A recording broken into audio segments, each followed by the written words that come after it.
একবার একটি গভীর এবং সবুজে ভরা জঙ্গলে খরগোশ, হরিণ, বানর, হাতি এবং সাপেরা খুব শান্তিতে মিলেমিশে থাকত। সেই বন ছিল তাদের কাছে এক সত্যিকারের স্বর্গ। সবাই হাসি খুশি আর আনন্দে দিন কাটাত। কিন্তু হঠাৎ একদিন সেই শান্ত পরিবেশে এক বিশাল বাঘের আগমন ঘটে।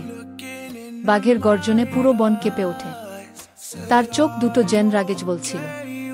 সে ঘোষণা করে, আজ থেকে এই বন আমার। আমি এখানে রাজত্ব করব।